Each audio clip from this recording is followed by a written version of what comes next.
First up will be Axel Adler. He's going to talk about quite a unique strategy that I hadn't heard of up until Axel and I had dinner at that Dallas steakhouse for our OZ Insiders meeting back earlier this year. Axel was talking about the ability to do a double net retail lease within the opportunity zone structure, close on these buildings pre-TCO. So there's very little construction or lease up risk. But Axel, I'll stop talking so you can talk more about it. And you've got the next 10 minutes, Axel, to present Centennial Advisers and this pretty unique OZ investment strategy. Perfect. Thanks, Jimmy. Appreciate that. So good morning to those tuning in on the West Coast. Good afternoon for those on the East Coast. It's a pleasure to be here. And since I am on the clock, I will jump right in. So my name is Axel Adler. I lead the Opportunity Zone team here at Centennial Advisers. I've personally been in the commercial real estate space for the past 3 years. And all I do all day, every day is opportunity zones. I've been working closely with our managing director, Justin White, who has 25 years of experience in the business. And he started Centennial Advisers about 6 or 7 years ago, has now grown it to about 30 brokers across 4 different offices on the West Coast. So unlike most presenters today, I'll be doing something a little different. I'm not going to be pitching an OZ fund. Most of our work is with private clients who basically need help navigating the OZ world and figuring out what route works best for them. So that said, we mainly help clients do 2 things in the OZ space. The first, which is what Jimmy has been talking about, the double net lease deals. We help clients acquire brand new corporately backed net leased investment properties in opportunity zones. So you can see on this map a couple of examples from this year: Chipotle's, Starbucks, Caliber Collision, 7-Elevens, those kinds of tenants. And many of you probably think that this can't be done. The main question I always get is, this is a triple net lease, you can't do that. And you are right. One of the steps in our strategy is basically to renegotiate the lease from a triple net to a double net lease, so that the property qualifies as an OZ investment. 90% of our clients have been referred to us by accountants and attorneys who understand how and why it could be done within the tax code and the IRS guidance on OZs. So a lot of people have taken a very deep dive into it and given it the green light, which is great. So this next slide that I want to share with you is an example of a series of transactions that we did back in 2022 to maximize the OZ benefits for one of our clients. I don't have time to kind of walk you through all the numbers. I'm happy to share the deck with whoever wants to later. But what we basically were able to do is combine opportunity zones and bonus depreciation to create losses that sheltered much of their original gain. Obviously using our strategy of buying, 7-Elevens, auto-related properties, car washes, etc. So by doing this client got a bunch of brand new construction properties. He added debt to create basis and therefore utilize depreciation. Let's not forget that after the 10-year hold, there is no depreciation recapture on the exit, which is a huge benefit that some people sometimes forget. And he also got immediate cash flow from the properties and high quality tenants that always pay on time. So that's kind of one of the case studies that we were able to do for one of our clients. You can see that he bought a 7-Eleven, a Caliber Collision, a car wash, another 7-Eleven, and another 7-Eleven. So, we like those 7-Elevens, those auto-related properties and car washes.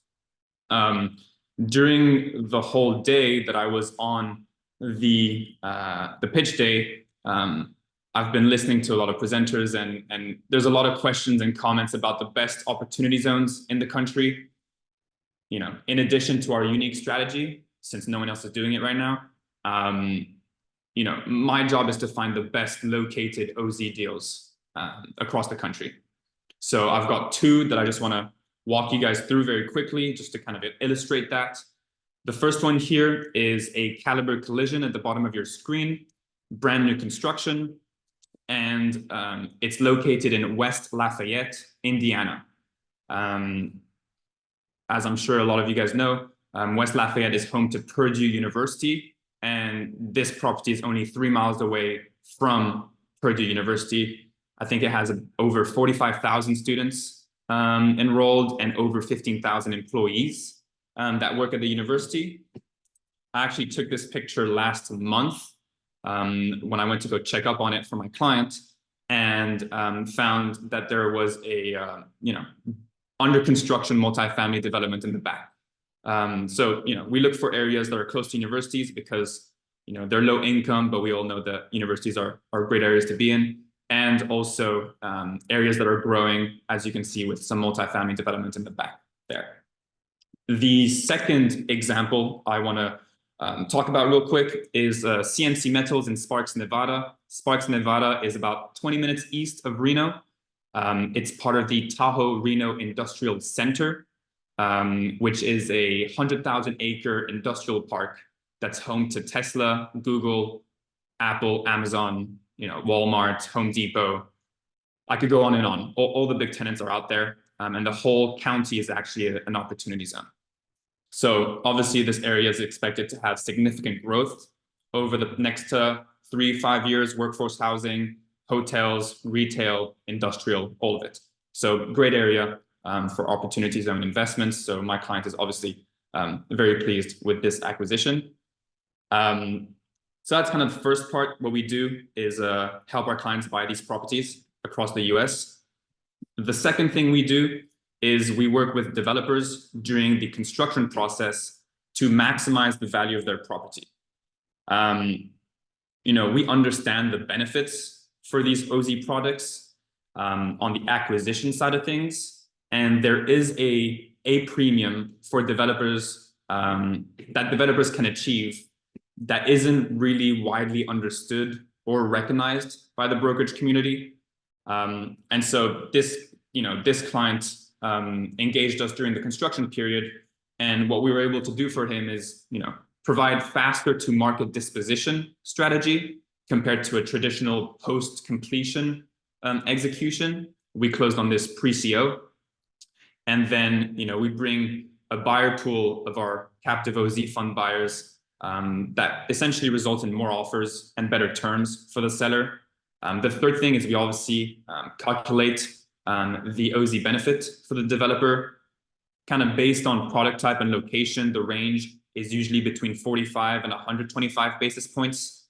And finally, we bring a nationwide network of investors, 1031 buyers, OZ funds, attorneys, wealth managers who deal with private high net worth individuals and families. So this is one of the examples, 39 units in Wilmington. The next one right here is a 3-acre parcel in Pomona, entitled for 300 units. OZ fund bought that one too. So that's kind of the two things we do. We can help private clients acquire these, retail or industrial deals, double net lease deals, and we can also help developers sell their projects for a premium, basically. Since this is OZ Pitch Day, I will end with 2 projects that we are currently working on. The first is a 3.5-acre piece of land in downtown Tacoma. Highest and best use for this project is mixed use. You can build a couple hundred units on top with some first floor retail. And then I did just get a question I wanted to ask you, which is what type of investor is this strategy best suited for? What's the minimum amount of gain that an investor would really need in order to execute the strategy? And does that investor need his own captive QOF, or do you help with that? Or So yeah, 100%. I would say the range, we've dealt with clients who have 500,000 in capital gains. The reason that works is because we usually add debt to these properties to take advantage of the depreciation. So with 500,000, you could get 50% LTV and buy $1 million net lease deals. They're definitely out there. And on the higher end, we've done some $20, $25 million deals. So the range is pretty big. I would say the sweet spot is $3 to $5 million properties. So equity wise or capital gains wise, 1.5 to 2.5 million is kind of the sweet spot, but we can definitely help from 500 to anything above that. To answer the question about captive OZs, we definitely have a team that can help you with that. We work with attorneys that do that all day, every day as well. And yes, you would have to set up your own captive OZ fund so you could keep control over the whole process and go buy those properties. Before I hop off, I just have one more project I want to touch on real quick. Sure. This piece of land, which is basically shovel ready in Vero Beach, Florida. It's it's for industrial use, for industrial product. The client we're working with right now has done most of the heavy lifting, zoning, permitting. Everything is up to code. It's really shovel ready for someone to come in and just start building. There's 25 subdivided lots and a unique opportunity for businesses to relocate to a tax-friendly area, as we know Florida is, and have a great quality of life. Vero Beach has had some tremendous growth. This picture just kind of shows, Lennar built 260 units right there on the left. DR Horton just broke ground. I think they've got a total of 900 units. I think it's going to be 600 single family homes and 300 townhomes in that area. So it's growing, and that whole stretch of I-95 all the way from Melbourne down to West Palm Beach is going to be booming in the next couple of years for sure. So that's kind of what I got. In conclusion, we're kind of a one-stop shop. We can take care of you from the start to the finish. We've got relationships with the people that can make the process very easy: attorneys, accountants, lenders. So that's what we do, and that's what we've found the success in doing. And happy to connect with anyone that has additional questions. I know my time is up, so my contact information is right down there. More than happy to hop on a call and kind of help you guys figure out what's the right OZ strategy for you guys. Perfect. Well, Axel Adler, really appreciate you being a member of OZ Insiders and a presenter here and supporter of OZ Pitch Day. Many thanks. And I did just post your email address in the chat. So please do reach out to Axel if this strategy seems compelling to you. And especially if you have a more sizable capital gain, 500K or above, I think it's a really interesting strategy, worth a look. It eliminates a lot of risk and a little bit simpler type of arrangement that you get direct control over the deal. So Axel, again, thank you so much. Thanks, Jimmy. Appreciate the time.